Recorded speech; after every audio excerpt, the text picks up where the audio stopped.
नमस्कार, स्वागत है आप सबका देश देशांतर में। मैं हूं कवीन सचान और देश देशांतर में आज एक बात करेंगे ऐसे रोग की जो कई राज्यों में नजर आया है, लेकिन बिहार में जिसकी चर्चा एक बार फिर से जोरों पर है। ये रोग है फर्जी दस्तावेजों के आधार पर सरकारी नौकरी का प्रमाण पत्र हासिल कर लेना।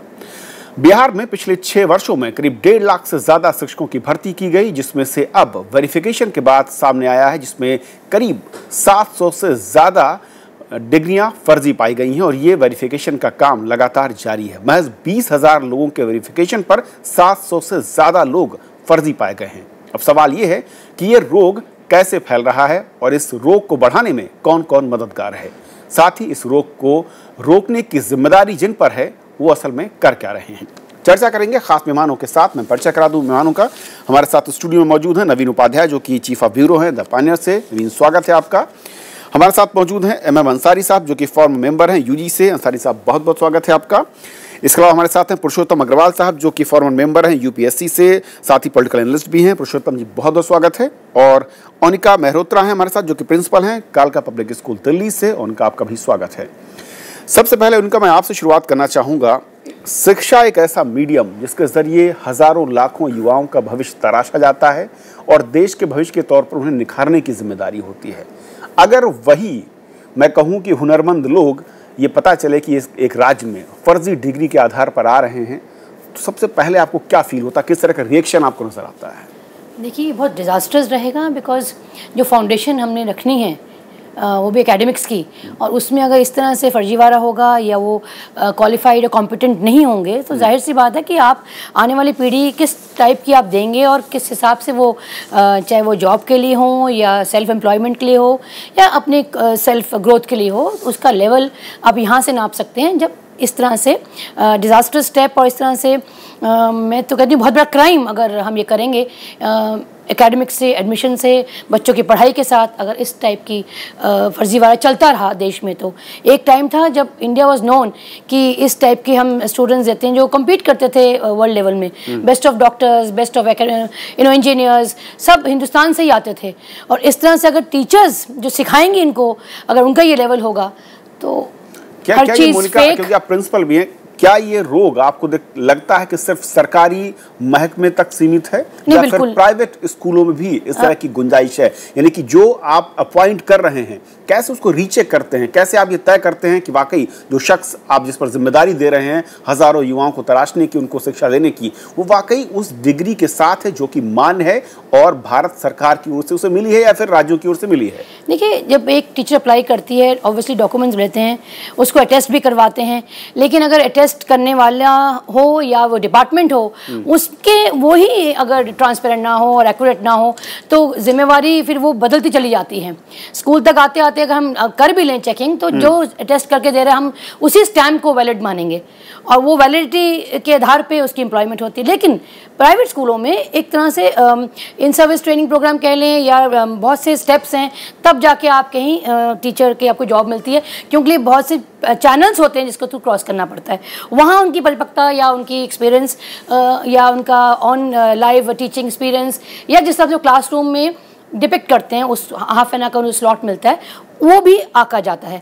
तो बहुत से पैरामीटर्स हैं, कैसे सारे पैरामीटर्स जहाँ को गुजरना पड़ता है। लेकिन पुरुषोत्तम साहब, क्या वाकई सरकारी सिस्टम में भी कहा जाता है कि इतने ज़्यादा पैरामीटर्स होते हैं कि गुंजाइश बहुत कम बचती है, और अगर सरकारी सिस्टम में किसी को नौकरी मिल रही है तो अप्लाई करने से लेकर और आखिरी में नियुक्ति पत्र हाथ मिलने तक कई चरणों में वेरिफिकेशन का काम होता है? कैसे ये मुमकिन हो पाता है? कैसे ये रोग जो है ये अपनी गिरफ्त में ले रहा है सिस्टम को? देखिए, इसमें 2-3 चीज़ें हैं। एक तो ये कि आपकी जो खबर है उसका एक हिस्सा ये है कि 6 वर्ष पहले या जो भी आपने बताया 1.5 लाख टीचरों की एक साथ नियुक्ति की गई। इसका मतलब ये है कि पता नहीं पिछले कितने साल से नियुक्तियाँ नहीं की गई थी। इस पर ध्यान दीजिए। 1.5 लाख वैकेंसी साल 2 साल में नहीं खड़ी हो जाती हैं। इसका मतलब ये है कि बिहार में या किसी भी प्रदेश में एक लंबे अरसे तक आप नियुक्तियाँ नहीं करते हैं, फिर थोक के भाव नियुक्तियाँ करते हैं, और थोक के भाव जो खरीद फरोख्त होती है उसमें ऐसी चीज़ें होती हैं। क्योंकि आप उम्मीद करते हैं स्कूल के मैनेजमेंट से, सरकारी स्कूल के एक क्लर्क को आप बैठा देते हैं और आप उससे उम्मीद करते हैं कि वो एक दिन में 3000 उम्मीदवारों की डिग्रियों को वेरीफाई करें, जो ह्यूमनली इम्पॉसिबल है। एक बात। दूसरी बात ये कि ये जो शिक्षा में हमारे सामने समस्या ये है कि एक तरफ हम बातें करते हैं शिक्षा को लेकर बड़ी बड़ी कि हम देश का भविष्य तैयार कर रहे हैं, देश की नींव तैयार कर रहे हैं। सच्चाई ये है कि खासकर प्राइवेट सेक्टर में और किसी हद तक पब्लिक सेक्टर में भी इस समय शिक्षा पैसा बनाने का एक माध्यम है और उसमें किसी तरह की नैतिक जिम्मेवारी कोई नहीं लेना चाहता। हम आज बिहार की बात कर रहे हैं संयोग से, मध्य प्रदेश में जो व्यापम अथवा व्यापक घोटाला हुआ है वो क्या है। हम इस बात पर दुखी हो रहे हैं कि शिक्षक जो निकलेंगे वो कैसा बच्चों को पढ़ाएंगे, वहाँ जो डॉक्टर निकल रहे हैं वो कैसा लोगों का इलाज करेंगे और कैसी प्राण लेंगे, कैसे प्राण देंगे। तो ये जो हो रहा है उसका देखिए मूल कारण ये है कि सिस्टम्स की, व्यवस्थाओं की, संस्थाओं की इंटीग्रिटी की परवाह करना हम एक समाज के तौर पर छोड़ चुके हैं। नहीं, परवाह न करना पुरुषोत्तम जी वो एक अलग, मैं समझ सकता हूँ, पहलू है, लेकिन एक सिस्टम में जहां पर एक पूरा वेरिफिकेशन का सिस्टम है, अगर भर्ती 5 साल तक नहीं हुई तो क्या ये मान लिया जाए कि जो भर्तियां होंगी वो गलत तरीके से की जाएंगी? क्या ये माना जाए कि वहां पर जो लोग डिग्रियां लेकर पहुंचे हैं उनका वेरिफिकेशन जब 5 साल नहीं हो पाएगा? जो काम आपको 5 साल में करना चाहिए वो अगर 5 महीने में करना चाहेंगे आप, तो उसके दबाव इस तरह के होंगे कि इस तरह की गलतियों की संभावना रहेगी। दूसरी बात यह है, जैसे आपने कहा कि, और आप भी कह रहे हैं कि कागज पत्तर ये सब देखा जाता है। आज के ज़माने में फोटोकॉपी और अटेस्टेशन ये बचकाना खेल है। आजकल कई संस्थाओं में सेल्फ अटेस्टेशन करने लगे हैं। अभी मैं एक ठप्पा लगा के आपको दे दूं फलाना, आप कैसे तय करेंगे कि ये ठप्पा सच्चा है या झूठा है? और ये बातें हम लोग 21वीं सदी में कर रहे हैं, 2014-15 में कर रहे हैं। मुझे समझ में नहीं आता कि आप तमाम सारी यूनिवर्सिटीज, तमाम सारे बोर्ड्स अपनी जो इस तरह की चीज़ें वो ऑनलाइन क्यों नहीं कर सकते? मान लीजिए मैं आपके सामने एक डिग्री पेश कर रहा हूं कि मैंने फला यूनिवर्सिटी से MA किया है, मेरा रिकॉर्ड उस यूनिवर्सिटी के वेबसाइट पर ऑनलाइन क्यों नहीं उपलब्ध हो सकता? मैं इस पॉइंट पर भी आऊंगा कि इसका उपाय क्या है, इस रोग से निकलने का उपाय क्या है और रोग से निकलने के लिए क्या वाकई इच्छा शक्ति दिख रही है? ये भी एक पहलू है। कारण देखिए, आप अगर निदान की बात करेंगे बाद में वो ठीक है, कारण बहुत स्पष्ट है। कारण है पॉलिटिकल पैट्रोनेज, कारण है लंबे अरसे तक की गई लापरवाहियों को महीने भर में ठीक करने की हड़बड़ी। वो पॉलिटिकल पैट्रोनेज अब एक रूप में मध्य प्रदेश में व्यक्त हो रहा है, दूसरे रूप में बिहार के इस कांड से व्यक्त हो रहा है।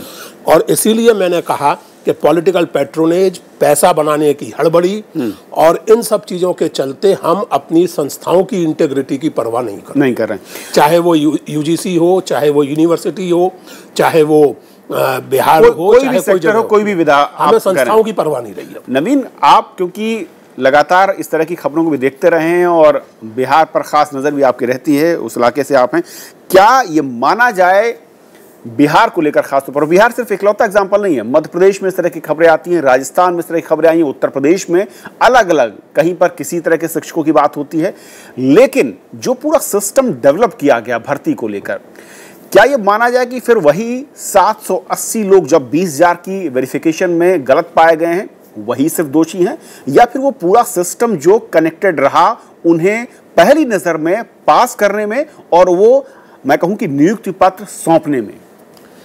देखिए, आपको एक चीज़ समझना पड़ेगा कि किस तरह से ये नियुक्तियां हुई थी। जैसा पुरुषोत्तम जी ने कहा कि पिछले बिहार में नीतीश कुमार की गवर्नमेंट जब आई थी उसके 10 साल 15 साल तक कोई नियुक्ति नहीं हुई थी और पूरा एजुकेशन सिस्टम जो था वो सैम्बल्स में था, लिटरली हम कहेंगे, क्योंकि स्कूल्स भी जो थे, पर स्कूल्स भी वो सैम्बल्स में थे, बिल्डिंग्स नहीं थे, टीचर्स नहीं थे, वर्चुअली कुछ नहीं था। वैसी स्थिति में जब एक पहल आपने की, उसमें इतनी ज़्यादा वैकेंसीज थी कि कोई सिस्टमेटिक तरीके से अगर आप चलते तो आपको 10 साल लग जाते अपॉइंटमेंट करने के लिए। तो एड हॉक तरीके से ये अपॉइंटमेंट हुए जिसमें जो एजुकेशनल क्वालिफिकेशंस को देखकर टीचर्स को अपॉइंटमेंट किया गया। लेकिन देखिए, उसमें जो नेचुरली होता है इस तरह के सिचुएशंस में कि काफ़ी लोगों ने फेक सर्टिफिकेट्स दिए जिनका वेरिफिकेशन शायद उस स्टेज में पॉसिबल नहीं था, क्योंकि ऑनलाइन वेरिफिकेशन का कोई सिस्टम अभी तक हम लोग डेवलप नहीं कर पाए हैं। लेकिन देखिए, ये केवल फेक डिग्री देकर और एडमिशन लेने तक ही ये सीमित नहीं था मामला, क्योंकि आपको याद होगा कि जब टेस्ट कराए गए थे इन टीचर्स के, तो 47,000 में 10,000 टीचर्स फेल कर गए टेस्ट में। और वो टेस्ट का किस लेवल का टेस्ट था वो अगर आप जानिएगा तो शौक होगा, क्योंकि वो टेस्ट जो था वो 3 से 5 क्लास तक के लड़कों को पढ़ाने से संबंधित योग्यता रखने का टेस्ट था, उसमें भी लोग जिन लोगों के पास फेक डिग्री नहीं थी, जिनके पास ओरिजिनल डिग्री थी, वैसे 10,000 लोग उसमें फेल कर गए। 47,000 में 25% फेल कर गए थे। तो देखिए ये कई डायमेंशन है जो बिहार में हुआ है, लेकिन उसका एक हम मानते हैं कि एक पहलू ये भी है कि बिहार गवर्नमेंट एटलीस्ट इसका कॉग्निजेंस लेकर और इस मिनेस को ठीक करने की कोशिश कर रही है। देखिए अपॉइंटमेंट नहीं करना और बहुत बड़ा क्राइम होता है। अपॉइंटमेंट करने से भी स्कूल्स में इनरोलमेंट रेशियो काफ़ी बढ़ा, काफ़ी लड़के और लड़कियाँ स्कूल्स में आए, जो डिफरेंट तरह के इंसेंटिव दिए गए, चाहे साइकिल्स दिए गए, चाहे अदर इंसेंटिव्स दिए गए। तो बिहार में स्कूल्स में काफ़ी संख्या में लड़के लड़कियाँ आए पिछले 10 साल 7 साल 8 साल में। ये जो हुआ है, आई थिंक ये देखिए हर स्टेट्स में हो रहा है। और मेरा मानना है कि सबसे इसका अगर समाधान ये है कि रेगुलर आप अपॉइंटमेंट कीजिए, don't allow vacancies to drag on. लेकिन रेगुलर अपॉइंटमेंट एक अच्छी बात है, एक अच्छी पहल भी है, लेकिन अंसारी साहब क्या रेगुलर अपॉइंटमेंट अगर होगा तो वो कॉकस, वो पूरा का पूरा एक माफिया जिसे मैं कहूँ, क्या वो वर्क नहीं करेगा?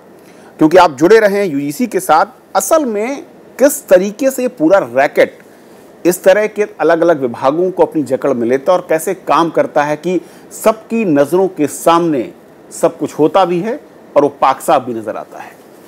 बिल्कुल, देखिए ये हमारा दुर्भाग्य है कि हमारा कोई भी ऐसा विभाग या डिपार्टमेंट नहीं है जो इससे अछूता हो। हमारी बदकिस्मती ये है कि जो चीज़ें हम घटाना चाहते हैं, कम करना चाहते हैं, वहीं पे हमें नाकामी मिलती है, वहीं पे हम देखते हैं बढ़ोतरी होती है, चाहे वो पॉपुलेशन हो, चाहे करप्शन हो या महंगाई हो, ये हमें देखने को मिलता है। मैं बताना चाहूँगा कि ये जो फेक डिग्रीज़ और सर्टिफिकेट का जो इंडस्ट्री है, ये मैं समझता हूँ कि हंड्रेड्स ऑफ करोड़ की है इंडस्ट्री। और ये आपका बीपीएल कार्ड से लेकर के ओबीसी और एससी एसटी सर्टिफिकेट्स और आगे बढ़िए फिर ये डिप्लोमा सर्टिफिकेट्स और पीएचडी डिग्री तक आपको इस तरह की ये इंडस्ट्री जो है फ्लरिश हो रही है पूरे हमारे देश में।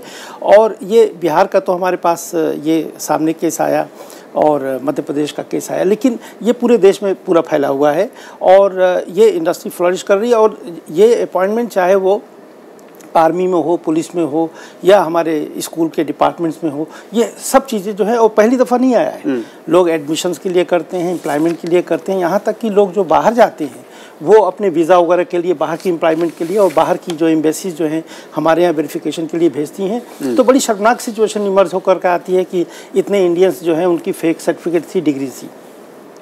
तो ये अक्सर ऐसा होता है कि गवर्नमेंट डिपार्टमेंट्स में साफ नज़र आती हैं, प्राइवेट में नज़र नहीं आती, जो आपने पहले भी इस बात को रेज़ किया।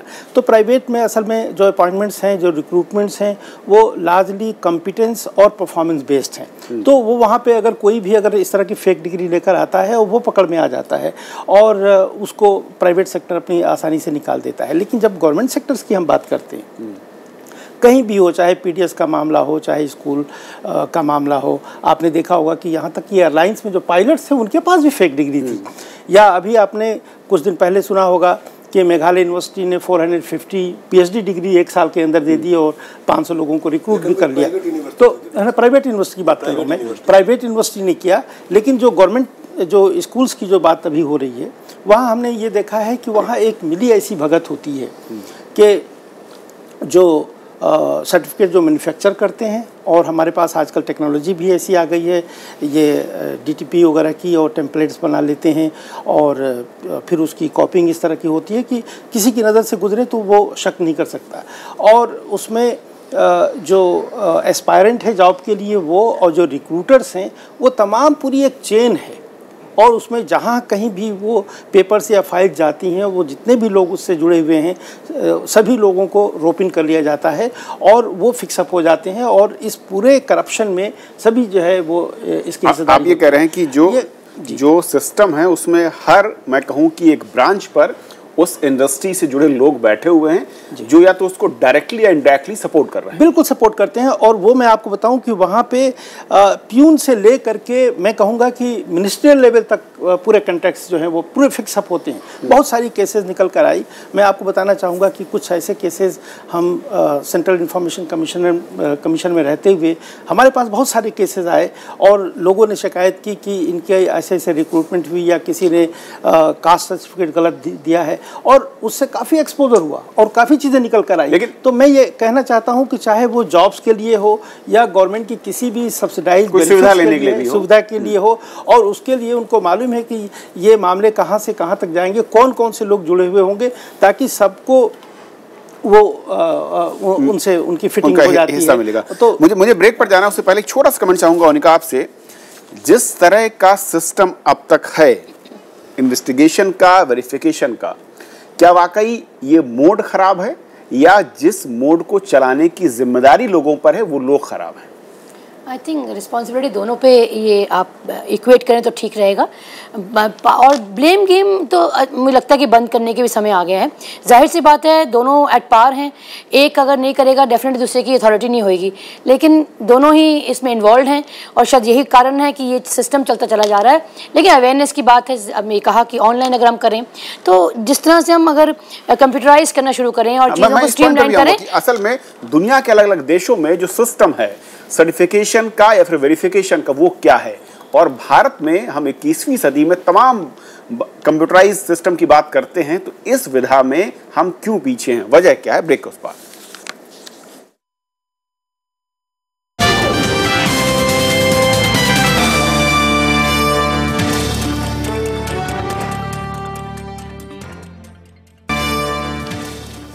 तो ब्रेक के बाद आपका फिर से स्वागत है। बात हो रही है शिक्षा संस्थानों में किस तरीके से फर्जी डिग्रियों के जरिए शिक्षक बन रहे हैं लोग, और न सिर्फ इस विधा में बल्कि अलग अलग सेक्टर में भी यही तस्वीर सामने आ रही है। यानी रोग बड़ा है और इलाज अब तक इसका ढूंढा नहीं जा सका है। प्रवीण, क्या ये माना जाए कि जो सजा के प्रावधान है ऐसे मसलों पर और जो तरीका है इस पूरे मसले को जांच को लेकर, वो सिर्फ सीमित हो जाता है उस पर्टिकुलर एक शख्स तक जिसकी डिग्री है, या वो तमाम जो लोग उसमें शामिल रहे हैं उनको भी अपने दायरे में लेता है, या फिर कानून इतना हल्का है, इतना कमज़ोर है कि ऐसे मामलों में कोई सज़ा नहीं और इसीलिए ये रोग दिन ब दिन बढ़ता जा रहा है? एक इंडस्ट्री बन गई जो फल फूल रही है। देखिए, अभी तक देखा गया है जहाँ पास्ट में कि जब इस तरह के स्कैंडल सामने आते हैं तो जनरली फर्स्ट अटेम्प्ट होता है कि डैमेज कंट्रोल किया जाए, political damage control first attempt होता है इस तरह, क्योंकि इसमें प्रोटेस्ट होने लगते हैं और तब होता है कि किसी तरह का एक टीम सेटअप कर दीजिए डिफरेंट नेम से, और उससे आप कोशिश कीजिए कि उसकी जांच राज्य स्तर पर कराएं। बहुत बड़ा अगर हंगामा होता है तो कभी सीबीआई को जांच दे दी जाती है, लेकिन एक कॉम्प्रिहेंसिव राष्ट्रीय स्तर पर इसको कंट्रोल करने का कि जिस जो भी केवल एजुकेशन से सीमित फेक डिग्रीज का सवाल नहीं है, जैसा अंसारी साहब ने कहा। आई थिंक कॉम्प्रिहेंसिव ज़रूरत है इसको टैकल करने की इन अ बिग वे, और इसके लिए एक अगर ज़रूरत है तो एक सीबीआई में आप स्पेशल सेल इंस्टीट्यूट कीजिए और दूसरा कोई ऑर्गेनाइजेशन सेटअप कीजिए, क्योंकि हजारों लाखों की संख्या में इस तरह की चीज़ें जो है इम्पैक्ट कर रही है पूरे एजुकेशनल सेक्टर को, और उसके अलावा मेडिकल सेक्टर को अगर आप देखिएगा तो इंजीनियरिंग सेक्टर को, हर जगह ये फेक डिग्री का मीनेस जो है पूरे राष्ट्रीय स्तर पर इंटेलेक्चुअल आपके ग्रोथ को इम्पैक्ट कर रहा है। और आपने जो कहा कि लेकिन सवाल वही कि हर मर्ज की दवा क्या सीबीआई के विंग होगी? नो, सीबीआई नहीं वही तरीका होगा, लेकिन आपको समवेयर आई थिंक जिस तरह के सीरियसनेस की जरूरत है, क्योंकि आप अगर आप बात करते हैं, आई थिंक कंट्री में सब कोई बात कर रहा है करप्शन के अगेंस्ट में, तो हमको लगता है करप्शन में ये एक बहुत बड़ा ये डायमेंशन है, क्योंकि अगर फेक डिग्री से जो आदमी जॉब पाता है तो उसको अगर आप सोचिए कि वो ऑनेस्ट रहे, वो कभी नहीं ऑनेस्ट रहेगा, वो जहां भी रहेगा वो इसी को प्रोत्साहित करेगा करप्शन। पुरुषोत्तम जी, क्या वाकई जो सिस्टम है इसमें किसी बड़े कानून के ना होना या फिर सजा के प्रावधान करना होना ये एक तरीका हो सकता है बढ़ाया जाए, या फिर कुछ दूसरा मैकेनिज्म जिसकी ओर कह रहे हैं कि भाई एक सीबीआई की विंग हो, लेकिन हर मर्ज की दवा क्या सीबीआई होगी? क्या सिस्टम कैसे है कि मैं आपके सवाल के बहाने अपने 2-3 इधर विकसित हो रहे राष्ट्रीय ऑब्सेशंस की बात करना चाहता हूँ, और वो राष्ट्रीय ऑब्सेशंस मुझे सारी समस्याओं से बड़ी समस्या लगती है। एक ऑब्सेशन है कड़े कानूनों का ऑब्सेशन। हम संभवतः दुनिया के अद्भुत देश हैं जहाँ ना जाने किन किन चीज़ों के लिए क्या क्या कानून हैं जो बड़े से बड़े वकील को याद नहीं रहते, अमल की कोई परवाह नहीं करता। मुझे नहीं पता कि आपके दर्शकों में से कितने ये जानते हैं अथवा नहीं जानते हैं कि दिल्ली में सार्वजनिक स्थानों पर धूम्रपान करना बाकायदा कॉग्निजेबल ऑफेंस है। मैं जानना चाहूँगा कि कितने लोगों को सजा हुई है। मैं स्मोकर हूँ, मुझे आज तक नहीं हुई है। दूसरी बात, इसलिए कड़े कानूनों का ये ऑब्सेशन हम लोग छोड़ दें। दूसरी बात, ये कल्पना के प्राइवेट सेक्टर समहाउ बेहतर है, सरकारी सेक्टर घटिया है, जैसा मैंने संकेत किया, वो जो मशहूर कांड हुआ है मेघालय में 450 PhD एक साल में पैदा कर दिए, वो प्राइवेट यूनिवर्सिटी है। Private engineering college, private medical colleges किस तरह से शिक्षा को एक मजाक नहीं बल्कि निहायत फूहड़ किस्म का, भद्दा किस्म का मजाक बना रहे हैं, वो सारा हिंदुस्तान जानता है, उसे जानना चाहिए। 1.5 कमरे में प्राइवेट यूनिवर्सिटी चल रही है छत्तीसगढ़ में, तो ये प्राइवेट सेक्टर के साथ ऑब्सेशन भी हम छोड़ दें। तीसरा, डॉक्टर साहब मैं पूरी बात कर लूं, डॉक्टर साहब मैं पूरी बात कर लूं, डॉक्टर साहब मैं पूरी बात, फेक डिग्री की बात कर रहे हैं। फेक डिग्री में भी मैंने आपको उदाहरण दे दिया, आप मेघालय की उस यूनिवर्सिटी की बात कर रहे थे, it's a private university actually, it's not a government university. और वो बाय द वे कोई झाजी ही चलाते हैं, आजकल बंद है वो, आजकल बंद है, पकड़ लें। नहीं देखिए, मैं 10 एग्जांपल दे सकता हूं। नहीं, ये रोग सर्वमान्य है, सब जगह व्याप्त है, कहीं कम है कहीं ज्यादा है। इसलिए ऐसा मत कीजिए कि जैसे सारी चीजों को प्राइवेटाइज कर देंगे तो जादू की छड़ी चल जाएगी, ऐसा कुछ नहीं है, मैं ये कहना चाहता हूं। तीसरी बात ये कहना चाहता हूं मैं कि आप जब तक कुछ चीजों के बारे में नॉन पार्टीजन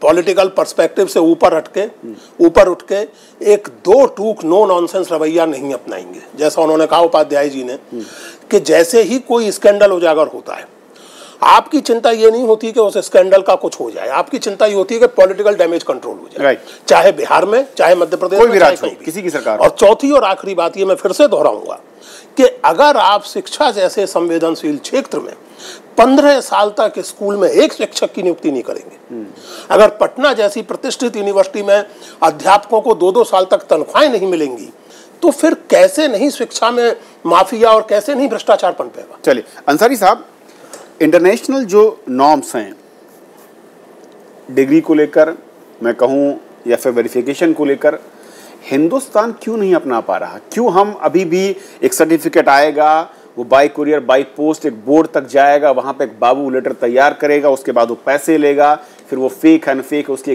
प्रमाणित करके भेजेगा। ये सिस्टम क्यों है? क्यों हम दूसरे सिस्टम डेवलप नहीं कर पा रहे हैं?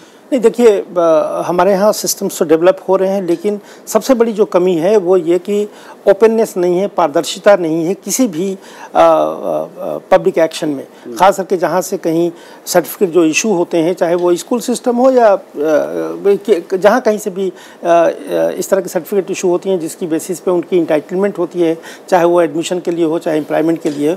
तो अगर ये पारदर्शिता हो तो लोगों की खुद नज़र होती है और वो वहाँ पे करप्शन जो है वो बिल्कुल सामने आ जाता है, और फिर उससे काफ़ी हमारे पास ऑलरेडी जो पहले के जो कानून हैं उसके तहत लोगों को सज़ा दी जा सकती है और उसको रोका जा सकता है। तो सबसे बड़ी बात यह है कि हमारे यहाँ जो बहुत सारी हाइड एंड सीक वाली चीज़ें होती हैं, बहुत ही खुफिया तरीके से हो जाती हैं और किसी को पता ही नहीं है कि किसने कहाँ से कौन सा सर्टिफिकेट पाया और किस सर्टिफिकेट के बिना पे उसका अपॉइंटमेंट हुआ या उसको प्रमोशन दिया गया या उसको कहीं एडमिशन दिया गया। तो मैं समझता हूँ कि एक हमारे यहाँ और जो कंट्रीज़ के मुकाबले में आप जिक्र कर रहे हैं, तो एक तो हमारे यहाँ ओपननेस की और पारदर्शिता की, खुलापन की कमी है। अगर ये कमी हो जाएगी तो बहुत सारी चीज़ें अपने आप में कम होगी। दूसरी बात ये कि बहुत सारी चीज़ों का जो समाधान हम ऑनलाइन से चाहते हैं, मैं बताना ये चाहूँगा कि बाहर के देशों में बहुत सारी जो गैराज यूनिवर्सिटीज़ के नाम से मानी जाती हैं, जो ऑनलाइन डिस्टेंस एजुकेशन से वो डिग्रीज दे रही हैं।